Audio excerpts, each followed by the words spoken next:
wabarakatuh. A'udzubillahi minasyaitonir rajim. Bismillahirrahmanirrahim. Alhamdulillahirabbil alamin. Wassalatu wassalamu ala asyrafil anbiya wal mursalin wa ala alihi wa sahbihi ajma'in. Radina billahi rabba wa bil islami dina wa bi Muhammadin sallallahu alaihi wasallam nabiyyan wa rasulan. Wa nunazzilu minal qur'ani ma huwa shifaa'un wa rahmatun lil mu'minin wa la yazidu zalimina illa khasara. Sadaqallahul azim. Alhamdulillah, syukur kepada Allah Subhanahu wa taala dipertemukan sekali lagi pada malam ini. Kulluhu bi iznillah, semuanya dengan izin Allah Subhanahu wa taala. Saya doakan tuan-tuan dan puan-puan mudah-mudahan berada dalam keadaan yang sihat, berada dalam keadaan yang tenang, berada dalam keadaan yang seronok, berada dalam keadaan yang mengembirakan, berada dalam keadaan yang cukup bahagia. Mudah-mudahan insya-Allah, mudah-mudahan Allah berikan semuanya kepada anda, turunkan semuanya kepada tuan-tuan dan puan-puan. Alhamdulillah, syukur kepada Allah Subhanahu wa taala. Seperti mana biasa pada malam ini, insya-Allah kita akan bacakan sedikit berkaitan dengan perubatan. Dan pada malam ini masih lagi kita dalam satu tajuk berkaitan dengan benteng. Beberapa hari kebelakangan ini tuan-tuan, 2-3 hari bermula 2-3 hari lepas sehinggalah kepada semalam, terganggu saja siaran dia. Siarannya asyik terganggu. Ada aja yang tak kenal tuan-tuan. Dengan datang buat rawatan lain, dengan dalam kenderaan lain. Jadi tuan-tuan, saya rasa malam ni agak ni sedikit. Walaupun saat ni ada datang ambil air saja, dia beli air saja, dia kata nak datang lepas maghrib. Tapi lewat sikit tak apalah. Tak apalah, dia datang ambil air untuk ayahnya. Jadi tuan-tuan dan puan-puan, muslimin muslimat dirahmati Allah sekalian, alhamdulillah. Terima kasih kepada tuan-tuan yang terus setia dalam rancangan ini, yang terus setia bersama dengan saya. Alhamdulillah, syukur kepada Allah Subhanahu wa taala. Jadi tuan-tuan dan puan-puan, pada malam ini kita akan bincang, kita akan sembang lagi berkenaan dengan pagar rumah atau pagar kediaman, pagar bangunan, dan juga apa-apa jualan sebut pagar yang berkaitan dengan benteng, berkaitan dengan hijab, berkaitan dengan tutup. Mudah-mudahan Allah memudahkan segala urusan kita, insya-Allah. Jadi tuan-tuan, puan-puan, muslimin muslimat, jom kita terus cerita bab benteng. Gangguan-gangguan, simptom-simptom yang terdapat dalam rumah kita bila mana rumah kita ada masalah, bila mana perniagaan kita, terutama kedai makan, yang ada masalah. Jadi ini antara simptom-simptom boleh berlaku.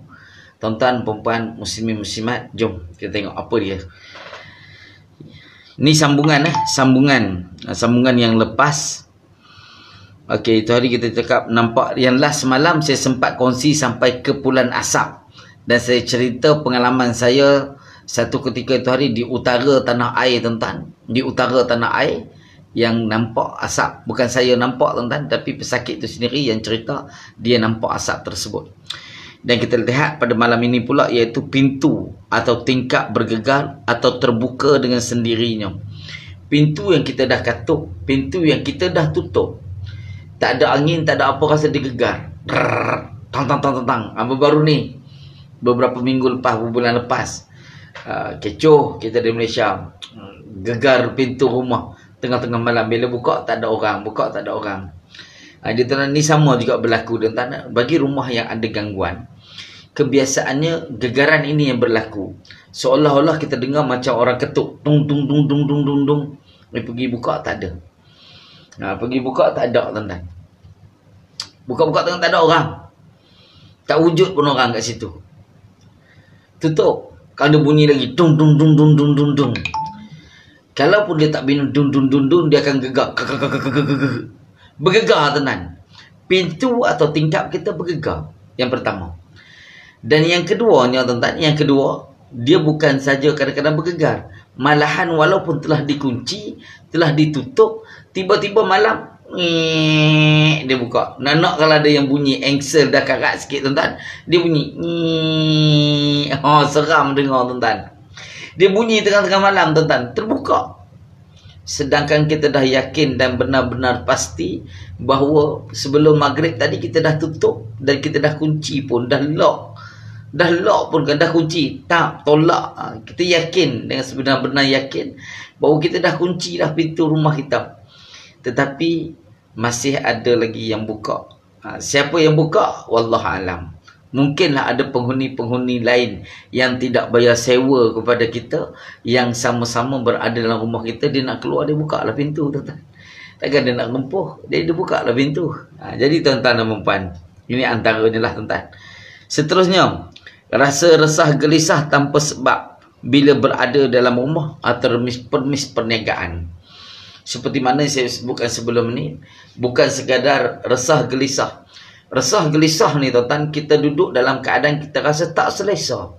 Tak selesa duduk. Macam saya tuan-tuan, saya duduk dalam sini tuan-tuan.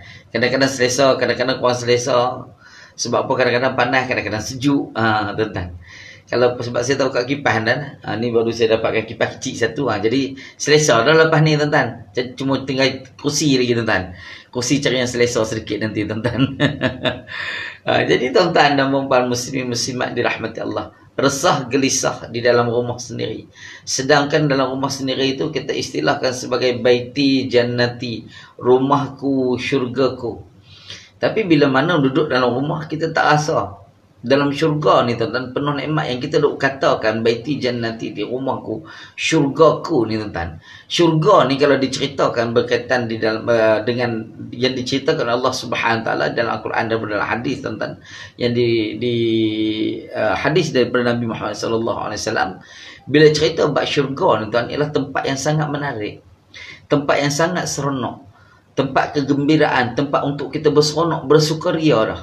Bersukaria, berseronok, bersukaria, penuh dengan kegembiraan, penuh dengan hilaian tawa, penuh dengan keasyikan, penuh dengan kedamaian, penuh dengan ketenangan di dalam syurga itu sendiri tuan-tuan. Namun bila yang kita sebut baiti jannati, rumahku, ya betul, rumahku, rumah kita, rumahku, rumah kita tuan-tuan.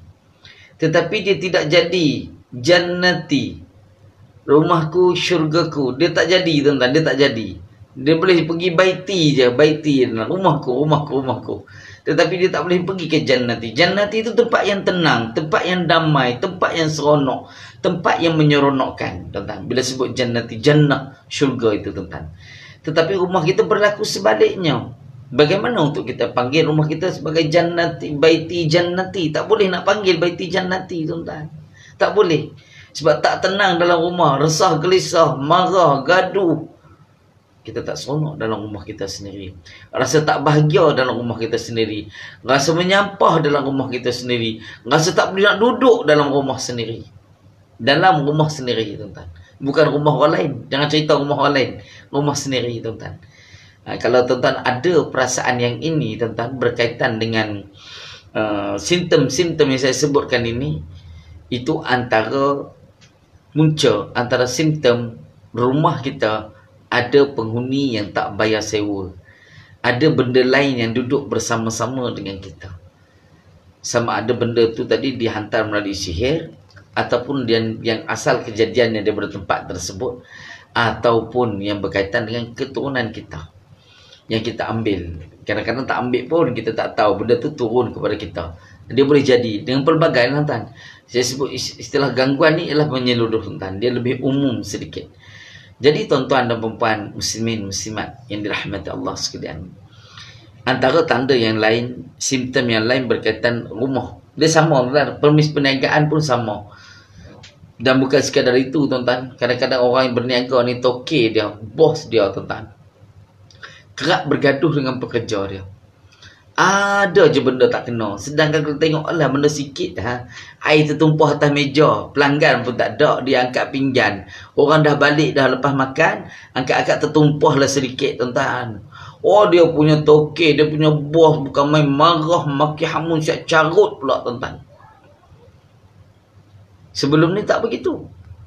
Kalau sebelumnya okey dah. Tapi kalau bos dia memang jenis mulut lagu tu, jenis mulut longkang ni tuan-tuan, memanglah tuan-tuan. Daripada awal dia kerja asyik tu, tuan-tuan jangan kerja lah, itu stres. Stres tuan-tuan. Asyik kena marah aja, cari kerja lain. Cari kerja lain. Kalau kita dapat bos yang demikian. Tapi bos dia ni seorang baik. Tapi tiba-tiba tuan-tuan, dia macam berangin. Dia macam berangin tak tentu pasal. 2-3 hari dia kita tengok asyik dia nak marah tuan-tuan. Ada je. Cek dulu. Di rumah dia mungkin dia ada masalah rumah tangga ke. Mungkin dia ada masalah perhubungan dengan pasangan dia ke. Cuba tanya dulu. Tapi kalau dia kata semua tu okey, tapi dia tak tahu kenapa dia nak rasa marah sangat. Mungkin dalam kedai dia ada masalah dah. Waktu itu dalam kedai dia dah mula ada masalah tuan-tuan. Kebiasaannya. Jadi tuan-tuan dan puan-puan, muslimin muslimat yang dirahmati Allah sekalian, antara simptom yang lain iaitu selalu terasa seram bila berseorangan di dalam rumah ataupun perniagaan.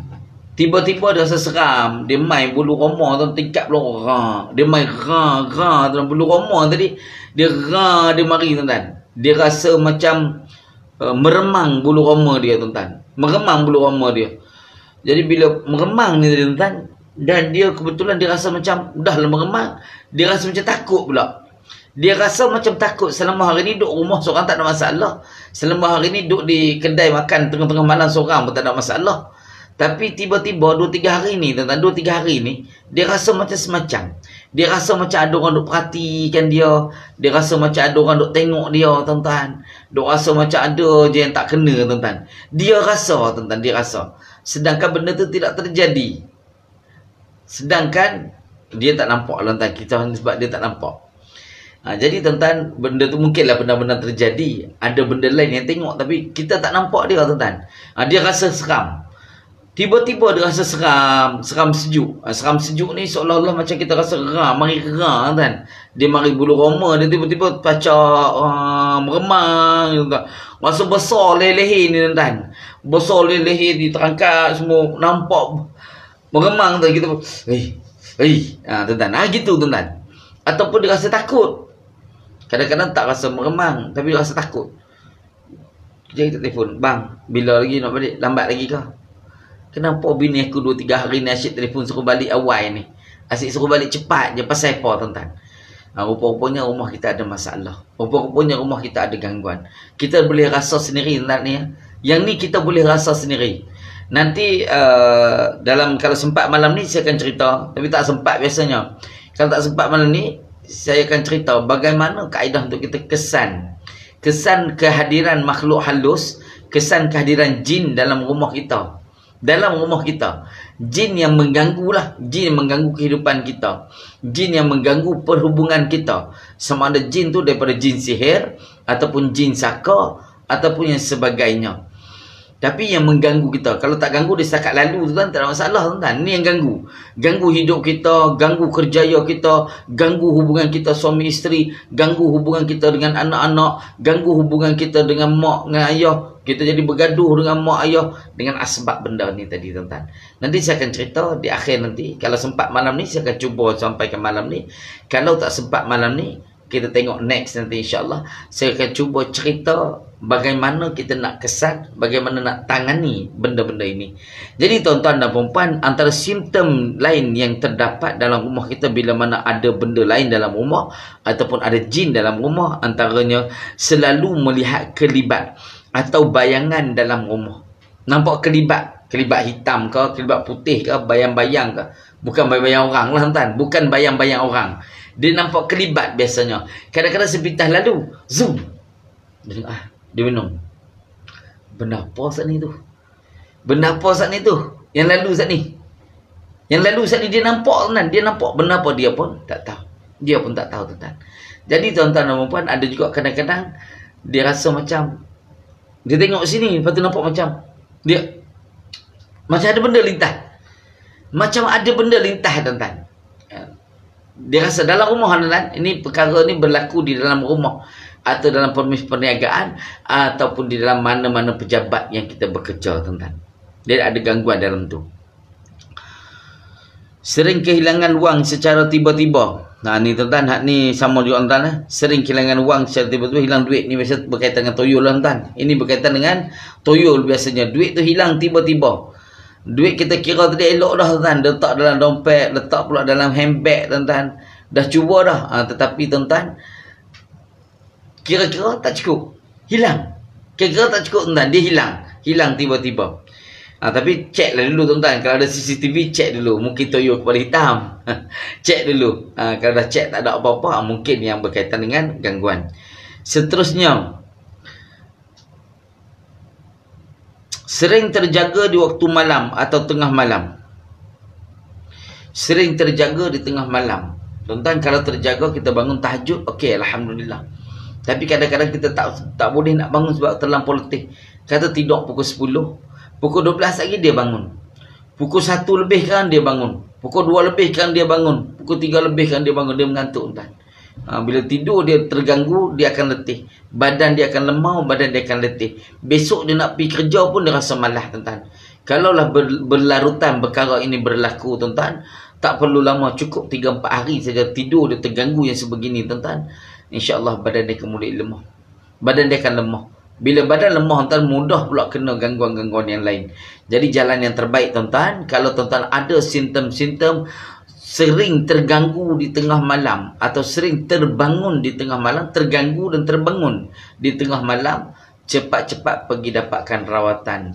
Tuan-tuan boleh pergi cek dengan klinik biasa dulu, pergi hospital dulu. Kadang-kadang kita cek mungkin kita mula ada masalah dalaman kita dah mula terganggu, ataupun tuan-tuan boleh pergi secara alternatif, pergi rujuk dengan mana-mana pusat rawatan Islam berhampiran tuan-tuan untuk pergi scan, untuk pergi cek ada masalah ataupun tidak. Kalau ada, cuba buat rawatan. Kalau tak ada, Alhamdulillah tuan-tuan. Yang penting kita bagi clear, jangan kita fikir macam-macam. Okey, seterusnya tuan-tuan, sesuatu menyentak kaki semasa sedar atau tidur. Ini selalu terjadi tuan. Banyak pesakit saya begini tuan-tuan. Dia tergerak bangun tengah malam tadi tuan, sebab dia rasa macam ada orang tepuk. Ada orang tepuk, tepuk paha dia, tepuk kaki dia, ataupun dia tarik. Ditarik. Adalah lebih teruk tuan-tuan, ditarik sampai jatuh. Ditarik sampai jatuh katil. Bukan jatuh ke tepi. Kalau jatuh ke tepi tu mungkinlah kita tersalah landing tuan-tuan. Jatuh ke tepi, kita tidur kebetulan bucu katil pula antara tepi katil. Malam tu maknanya terlampau lena tuan, pusing-pusing, buk jatuh ke bawah, ke tepi. Kalau ke tepi okey lagi, mungkin salah tidur. Tetapi yang jatuh ni tuan, di hujung kaki. Dia melurut daripada atas ke bawah. Dia rasa, bila dia rasa dia jaga tadi, macam ada benda tarik. Zoom. Benda tarik, dia jatuh tuan-tuan. Jatuh di depan, bukan jatuh di tepi. Kalau jatuh tepi mungkin salah kita. Mungkin kita tidur malam tu agak liar sedikit, agak ganas sedikit malam tadi tuan-tuan. Tidurnya buah sedikit tuan-tuan. Tetapi bila mana jatuh hujung katil, hati-hati. Mungkin ada benda lain yang tarik kita sehingga kan kita jatuh tuan-tuan. Jadi ada kadang-kadang jatuh, kadang-kadang dirasa ditepuk. Banyak yang saya jumpa ialah ditepuk. Ditepuk di bahagian betis ataupun ditarik. Ditarik jari, digoyang, digoyang macam ditarik kan. Macam kita kejut orang tidur. Saya kalau kejut tidur, saya akan goyangkan ibu jari kaki ataupun bahagian kaki lah tuan-tuan. Jarang kita gudu-gudu tuan-tuan, ganas sangat. Kita ujung kaki biasa kita pegang. Bangun. Anak-anak bangun. Tapi kalau anak biasa saya tak masuk pun bilik, dia berluar. Bangun. InsyaAllah dalam bangunan tuan. Jadi tuan-tuan dan puan muslimin muslimat dirahmati Allah sekalian, antara simptom seterusnya, suami isteri atau penghuni rumah atau pekerja kerap bertengkar walaupun perkara kecil. Ni tuan-tuan. Ini salah satu tuan-tuan, bila gangguan ada dalam rumah, kita kerap bertengkar dengan pasangan. Kerap bertengkar. Bertengkar tu pula bergaduh tuan-tuan. Bukan perkara yang besar, perkara yang terlampau remeh. Remeh sangat-sangat tuan-tuan. Bukan perkara besar mana pun. Tetapi bergaduhnya tu tuan-tuan, Allahu Akbar. Bergaduh tu teruk sangat tuan-tuan. Seolah-olah macam melakukan kesalahan yang sangat besar tuan-tuan. Sedangkan tak pun. Sikit sangat je. Cuma cara bergaduh dia tadi lain macam. Seterusnya, suhu di dalam rumah ataupun pendekan terasa aliran bahan panas. Ni biasa tuan-tuan. Seperti mana saya maklumkan sebelum ni, kita terasa macam udara kita terkempam. Rasa padat. rasa udara mampat, rasa padat, rasa terkempam tuan-tuan. Di dalam rumah kita sendiri, di dalam rumah atau dalam tempat kerja kita. Dalam tempat kerja kita ke dalam rumah kita, kita rasa udara tu rasa panas, sedangkan aircon buka. Sedangkan ada aircon. Kalau tak ada aircon pun kipas sentiasa buka. Dulu kalau mungkinlah musim panas, sekarang dah ada hujan-hujan sikit, mungkin ada tempat hujan, ada tempat tak hujan tuan-tuan. Tapi kalau kena tempat kita tu musimnya dah hujan, sepatutnya tak panas pun. Sepatutnya kita rasa bahan-bahan sejuk terasa sedikit masuk dalam rumah, tak rasa rimas sangat. Tetapi bila dalam rumah kita rasa bahan panas, rasa macam kita duduk tepi api dan macam kita duduk berdiam di tepi api. Kalau kita pergi camping kan, orang pergi camping malam-malam biasanya orang buat unggun api, duduk di tepi. Dia rasa bahang api tu dia rasa panas macam tu kan. Sampai panas lagu tu tuan. Dia terasa bahang dia. Kalau ada bahang ini ada dalam rumah, pergi cek. Tolong pergi cek kalau ada bahang ini. Kita rasa berbahang. Kita rasa tak selesa dalam rumah kita. Rasa bahang tu tadi Allah. Macam kita duduk tepi api kan. Macam kita masak. Kalau perempuan lah, orang perempuan dalam masak kan. Tapi orang masak tu mungkinlah banyak bahang dia. Kita rasa suhu panas tu banyak sangat. Tetapi bagi yang dalam rumah ada gangguan, tidaklah terasa seperti mana suhu yang kita memasak. Tapi kita akan terasa sedikit. Kejap-kejap rasa macam ada rasa panas je. Kejap macam udara datang, panas je kan. Ini tanda gangguan dalam rumah ataupun permis perniagaan kita.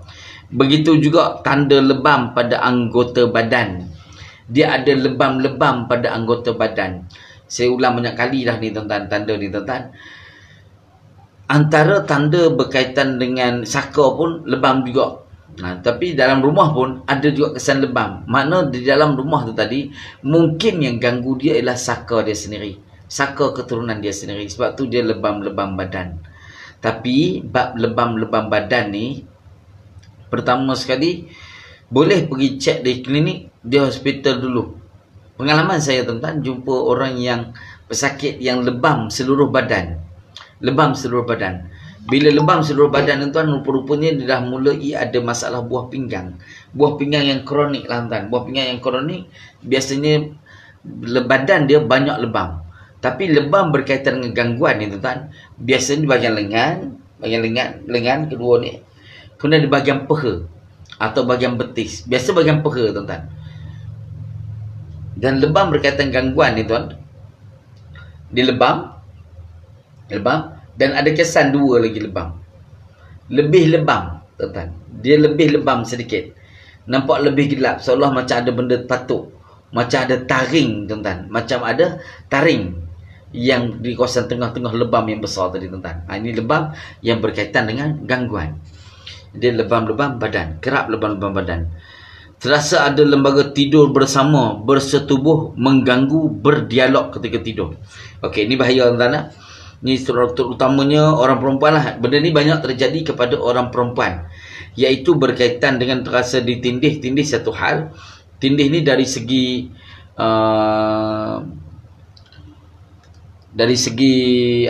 ditindih dari segi perubatan moden pun ada dia punya penerangan dia. Dari segi perubatan moden. Namun dari segi perubatan Islam pun kita ada juga penerangan yang kaedah kita punya penerangan tuan. Jadi masing-masing lah tuan. Kerana alopati tuan, dia ada pendapat dia. Perubatan Islam pun dia ada pendapat yang tersendiri tuan. Dan alopati akhir-akhir ni lah, baru bila mana kecoh tuan, kena tindih, barulah dikeluarkan kenyataan bahawa ada penyakit yang berkaitan dengan masalah kita rasa seolah-olah kena tindih. Kalau istilah perubatan kita rasa kena tindih tuan. Perubatan nanti kita panggil kena tindih. Perubatan Islam pun sama, kita panggil kena tindih. Tapi ada daripada perubatan yang Kementerian Kesihatan ada keluarkan tuan. Sebab-sebab punca yang kena tindih. Dia ada tuan-tuan cari dari Google, cari. Saya rasa saya ada upload dalam FB saya tuan-tuan. Tuan-tuan boleh tengok balik semula. Jadi tuan-tuan, puan-puan muslimin muslimat yang dirahmati Allah sekalian. Okey, kena tindih. Yang pertama, yang kedua dia tidur bersama. Dia tidur bersama. Kadang-kadang dia tidak bersetubuh tapi tidur bersama. Kita rasa di sebelah kita ni ada orang. Walaupun tak ada orang. Sama ada kita masih bujang ataupun kita dah kehilangan suami atau kehilangan pasangan. Tetapi bila tidur malam, kita rasa seolah-olah macam ada orang juga duduk di sebelah kita. Bila kita dah tidur tadi tu, kita rasa macam ada orang, satu tangan, terasa tangan macam memeluk kita.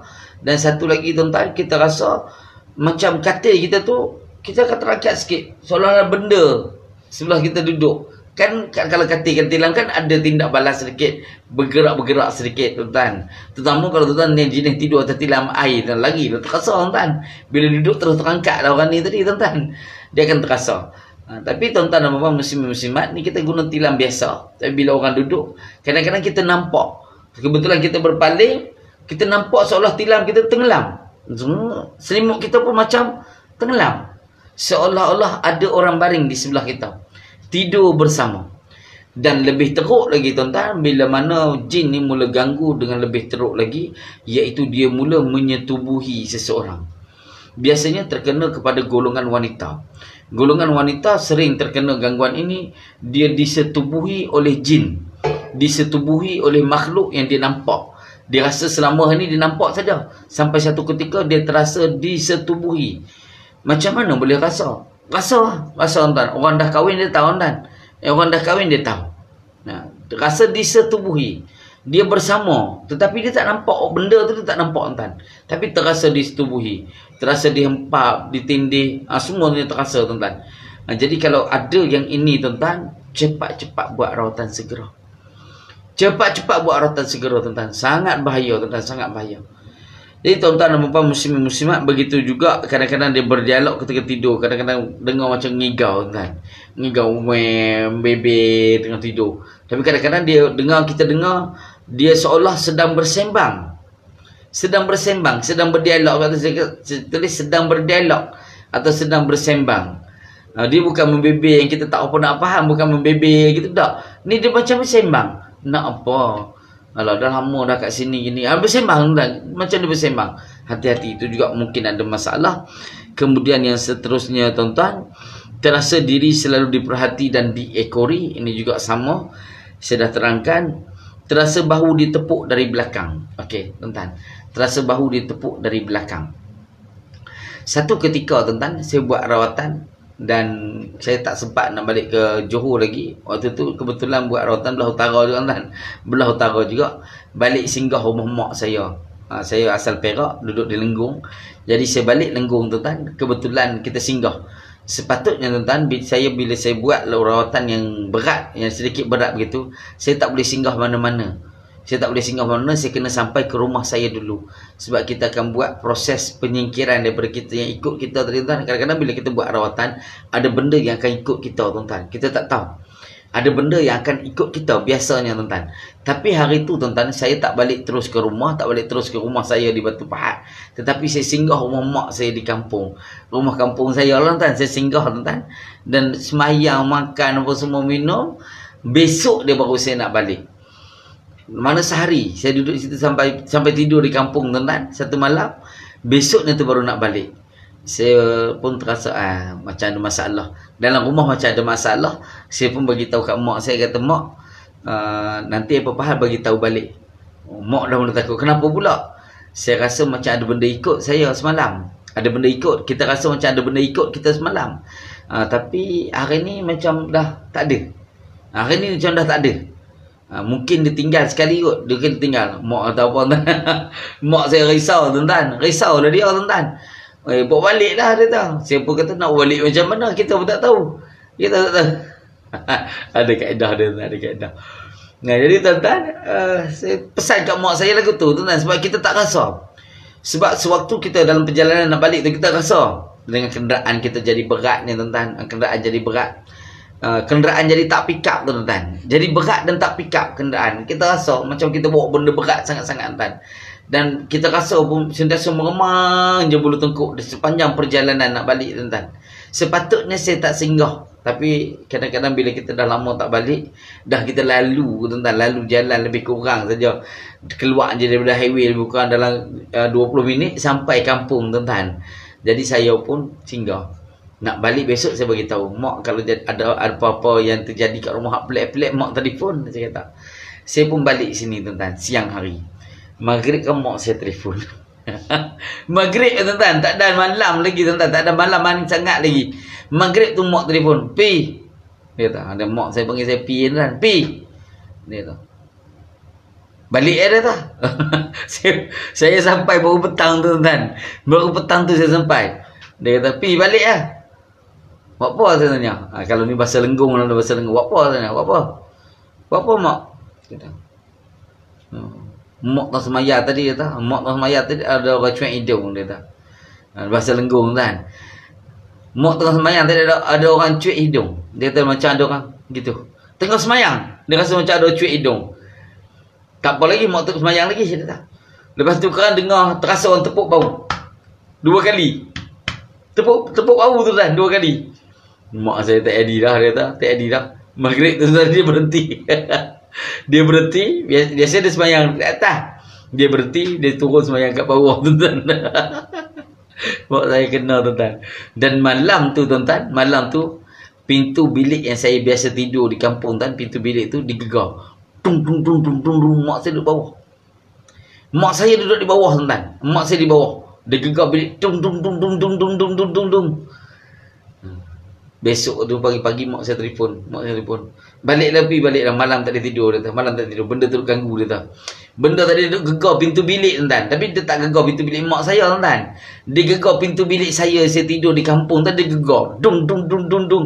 Bukan tengah ketuk lagi tuan-tuan. Sampai gegar pintu mak kata.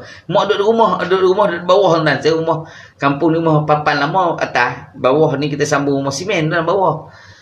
Jadi tuan-tuan, mak saya baliklah kata, balik dia dah. Saya pun esok lusa tu saya pun balik semula tuan-tuan. Balik semula tuan-tuan. Memang betul. Memang betul benda tu tadi tertinggal. Bukan kita sengaja tinggal, tapi dia duduk sebab kita singgah. Sebab saya singgah tadi tuan-tuan. Kita pun buat kaedah ni baliklah, buat rawatan balik tuan-tuan, buat rawatan rumah. Rumah saya tu saya buat rawatan balik tuan-tuan. Dan lepas tu dia ikut saya balik tuan-tuan. Kita rasa tuan-tuan, bila kita balik itu kita rasa dengan meremang dan rasa kenderaan yang berat. Terutama bila kita naik bahagian bukit tuan-tuan, kita tak rasa kenderaan kita boleh laju macam biasa. Kita boleh rasa tuan-tuan, kenderaan tu tak laju macam biasa. Kita tekan minyak macam biasa, tapi tak laju. Rasa berat sangat nak naik. Nak motor lori pun jadi susah tuan-tuan. Jadi biasanya saya tak balik sampai ke rumah terus biasaannya. Saya tak sampai ke rumah terus, dan biasa di tengah-tengah jalan di mana tempat yang kita rasa sesuai, kita akan buat rawatan supaya jangan ikut kita. Kita blok tuan, supaya dia tak ikut. Jadi lepas blok tu barulah kenderaan akan rasa laju sedikit, baru rasa kenderaan tu lajak sedikit tuan-tuan. Jadi tuan-tuan dan puan-puan muslimin muslimat dirahmati Allah sekalian, ini pengalaman saya tuan-tuan. Pengalaman saya ditepuk. Bukan saya ditepuk, mak saya tuan-tuan. Mak saya sendiri yang kena tuan-tuan. Jadi tuan-tuan dan puan-puan muslimin muslimat dirahmati Allah sekalian, dalam rumah kita kalau ada tanda ni, dicuik hidung, ditepuk bahu, rasa macam ada orang main tiup telinga, kita rasa ada angin, kita tengok tak ada apa tuan-tuan. Tengok belakang tak ada apa, rasa orang main, kadang ada cuik telinga sekali. Tuan-tuan, hati-hati. Mungkin dalam rumah kita ada penghuni yang tak bayar sewa. Tuan-tuan dan puan-puan muslimin muslimat dirahmati Allah sekalian, terasa terkena renjisan air. Tuan duduk tengah menonton TV, contoh tuan-tuan tengah menonton televisyen, tengah duduk elok-elok, kemudian terasa macam rasa macam ada air tuan. Tengok kok ada cicak ke, kok ada belalang ke apa ke, tak ada tuan. Kita cari tak ada, tengok tak ada, tengok keliling tak ada. Kita rasa, tapi rasa macam ada renjis air 2-3 titik, rasa macam kena rembesan air atau direnjis tuan-tuan. Tapi tak banyak lah, kita rasa sikit, terasa tuan-tuan. Kadang-kadang ada di kalau dalam hutan tuan-tuan, hutan di pokok-pokok tuan-tuan, dia ada riang-riang ni, dia suka kencing tuan-tuan. Dia suka kencing. Sebab tu kalau kita duduk di bawah pokok untuk kita menginap dalam hutan, pastikan kita buat sedikit bumbung. Kadang riang ni dia kencing kat atas dan kena. Kita katalah benda apa pula ni. Kadang-kadang tak bau, kadang-kadang ada bau sikit. Riang ni biasanya dia ada sedikit bau lah tuan. Sedikit bau, dia punya air kencing dia. Dia tak tahu dia ludah ke air kencing dia, Allahuakbar tuan. Riang-riang tuan biasanya dalam hutan. Itu bukan rembasan, bukan renjisan air lah. Tapi kalau dalam rumah Ni cerita pun kita cerita gangguan dalam rumah. Simptom ni pun dalam rumah, tuan-tuan, bukan dalam hutan. Kan dalam hutan tu memang saya tak boleh nafikan lah, tuan-tuan. Memang tempat dia dah, tuan-tuan. Jadi kita pun, tuan-tuan, kalau berlaku benda di dalam hutan, kita lah kena berjaga-jaga. Tetapi yang saya ceritakan ni, kita kongsikan simptom ni lah, simptom yang berlaku dalam rumah, tuan-tuan. Dalam rumah kita terasa macam kena renjis air. Rasa sikit. Rasa kena tepiah-tepiah tu rasa, tuan-tuan. Tengok tak ada apa, tuan-tuan. Duk 3-4 minit kan terasa lagi. Itu gangguan.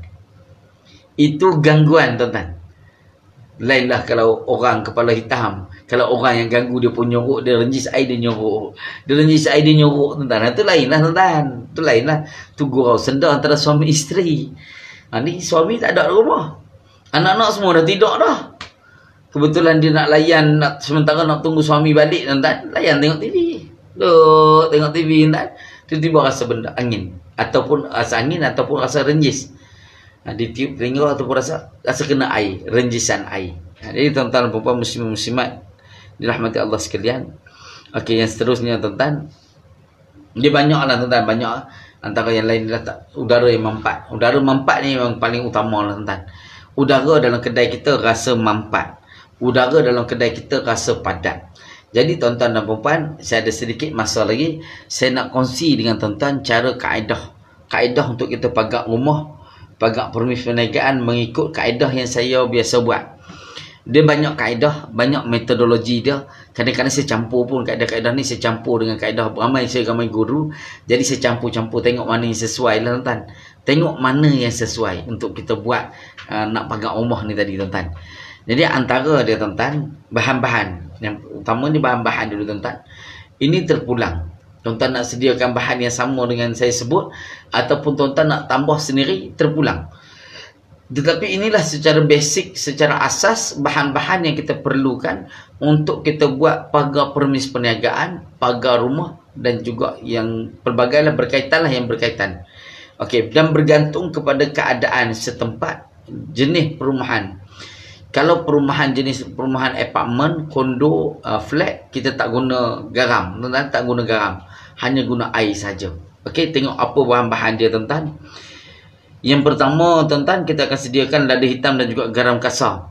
Lada hitam dan garam kasar mengikut keluasan tanah, keluasan rumah. Kita tak buat satu tanah. Kena tanah dia 2 ekar, tuan-tuan. Tuan-tuan nak pagar 2 ekar, dah. Kita pagar yang mana tapak rumah ataupun yang sekitar dengan garaj kereta sekali lah, tuan-tuan. Kebiasaannya bukan kita pagar semua satu tanah, dah, tuan-tuan. Kita pagar sedikit saja kawasan tu tadi, tuan-tuan. Kawasan yang dia selalu main lah, tuan-tuan. Selalu dia berurusan dalam rumah, tepi-tepi rumah sikit. Jadi tuan-tuan dan puan-puan, muslimin muslimat dirahmati Allah sekalian, garam kasar, lada hitam. Lada hitam tak payah tumbuk. Kalau tumbuk tu nak buat stick, tuan-tuan. Biar biji saja, tuan-tuan. Okey, kemudian air yang kita, air mineral ataupun air pipe pun boleh. Saya akan sediakan biasanya 2 jenis. Kalau saya buat rawatan di rumah, biasanya saya akan buat rawatan tuan rumah dulu, tuan-tuan. Saya akan buat rawatan tuan rumah dulu. Jadi kita sediakan air mineral untuk minum tuan rumah. Tetapi untuk kita spray dalam rumah nanti, kita hanya sediakan air pipe saja. Okey, saya ceritakan yang air pipe sajalah, tuan-tuan. Okey, tuan-tuan boleh buat pilihan. Tuan-tuan boleh buat pilihan yang ini, tuan-tuan. Okey, garam kasar, lada hitam, 2 cukup. Tuan-tuan nak tambah limau purut, tuan-tuan nak tambah daun pandan, tuan-tuan nak tambah limau nipis, tuan-tuan nak tambah daun-daun lain, ikut tuan-tuan lah. Ikut tuan-tuan lah, tuan-tuan. Cuma basic, asas, garam kasar. Garam kasar asas. Kalau saya akan tambah garam kasar dengan lada hitam. 2 tu saja, tuan-tuan. Garam kasar dengan lada hitam yang saya akan gunakan kebiasaannya. Okey, pertama sekali. Yang kedua, ada botol spray. Sediakan botol spray. Nak renjis tak larat, tuan-tuan. Kalau rumah dia tu baru dalam 900 kaki persegi, 1200, 1400 kaki persegi, okey lagi. Tapi kalau rumah dia 5000 kaki persegi, tuan-tuan, nak renjis, ada 3 tingkat, tuan-tuan. Jam jadi ni, tuan-tuan. Jadi saya syorkan beli botol spray. Standby, siap-siap botol spray, tuan-tuan. Botol spray kita gunakan untuk spray nanti. Okey. Garam kasar sudah, lada hitam sudah, botol spray, air pipe. Jadi ini antara bahan yang kita perlu sediakan sebelum buat apa-apa. Ini persediaan awal. Dah ada semua bahan-bahan ni tadi tuan-tuan. Dah ada semua bahan-bahan ni tadi, tuan-tuan boleh buat sembahyang hajat. Buat sembahyang hajat. Tetapi bukan waktu yang dilarang solat, tuan-tuan. Namun lepas asar lah. Lepas asar jangan buat sembahyang sunat apa lagi, tuan-tuan. Ataupun lepas subuh. Lepas subuh sehingga naik matahari. Tak boleh buat apa-apa, tuan-tuan. Waktu yang diharamkan solat tu jangan buat. Jadi buat waktu yang lain-lain, tuan-tuan. Buat sembahyang. Tapi kalau lepas asar, kalau kata kebetulan lepas asar tuan-tuan perlu deal dengan dia, tuan rumah, tuan tanah, ataupun tuan-tuan nak buat sendiri lepas asar, tuan-tuan tak perlu buat sembahyang hajat. Tapi bagusnya buat sembahyang hajat. Buat lepas zuhur, paling bagus sebelum solat asar. Ataupun pagi. Ataupun pagi. Saya tak syorkan malam, tuan. Malam nanti kita nak pagar susah. Takut ada binatang-binatang berbisa di keliling rumah, takut ada binatang berbisa, tuan-tuan. Jadi saya syorkan siang hari. Dan sebelum maghrib lah. Kalau siang hari itu sebelum maghrib. Okey, tuan-tuan dah sediakan bahan-bahan tadi. Dah sembahyang hajat. Habis sembahyang hajat, tuan-tuan, buat bacaan Yasin. Buat bacaan Yasin. Okey, Yasin yang saya selalu buat, seperti mana yang saya selalu baca, tunjuk pada tuan-tuan, yang 7 mubin. Yang 7 mubin, tuan-tuan. Yasin berkaitan dengan 7 mubin. Okey, Yasin 7 mubin ni, tuan-tuan, kita guna pakai untuk setiap kali sampai di mubin, kita niat, ya Allah Tuhanku, lindungilah rumah aku daripada sesuatu benda yang tak elok, pandangan-pandangan jahat, benda-benda jahat, daripada pandangan jin, pandangan hasad dengki manusia. Tuan-tuan niat sendiri ya tu. Niat masing-masing, tuan-tuan. Sewaktu kita nak baca Yasin, tuan-tuan, sampai mubin pertama, berhenti. Niat dalam hati. Teruskan bacaan sampai mubin kedua, berhenti. Teruskan bacaan, niat, teruskan bacaan sampai mubin ketiga, berhenti. Niat, teruskan bacaan sampailah mubin yang ke-7. Sampai mubin yang ke-7, tuan-tuan. Dah kalau habis ke-7 mubin, baru tuan-tuan dah duduk 7 mubin tadi, barulah zikirkan sedikit pada air tersebut, pada bahan-bahan tersebut. Antara zikir yang saya selalu buat, tuan-tuan, untuk kita tutup daripada pandangan yang orang jahat, tuan-tuan, pandangan orang berhasad dengki. Kena niat, tuan-tuan, hasad dengki kena sebut. Jangan kita cakap nak tutup kedai kita bagi orang nampak. Tuan-tuan sendiri yang tutup, bukan orang lain tutup. Tuan-tuan sendiri yang tutup, sebab orang lain tu tak nampak. Sebab tuan-tuan dan puan dah tutup. Jadi tutup daripada pandangan-pandangan jahat. Pandangan-pandangan jahat. Tak kira lah pandangan jahat tu bagaimana, tuan-tuan. Jadi dia kata kena ditutup. Okey, ni saya punya telefon ni dia nak habis bateri. Saya cepatkan sedikit, tuan. Saya cepatkan sedikit. Okey, kemudian dah habis bacaan Yasin, tuan-tuan. Habis bacaan Yasin, bangun azan di tengah-tengah rumah. Azan di tengah-tengah rumah, buka semua pintu bilik, buka semua pintu tingkap-tingkap, buka sikit-sikit, pintu bilik semua buka. Azan di tengah-tengah rumah. Azan kuat-kuat, tuan-tuan. Azan kuat-kuat bagi dengar seluruh rumah tu. Kalau kita duduk di dapur dengar, duduk di anjung dengar, duduk dalam bilik pun boleh dengar, tuan-tuan. Azan di tengah-tengah rumah. Kalau 2 tingkat, duduk di tengah-tengah juga. Kat tangga lah, tuan-tuan. Kat tangga. Okey. Azan paling elok 3 kali. Itu paling elok lah. Nak buat sekali pun boleh, tuan-tuan. Sekali boleh. Paling bagus 3 kali.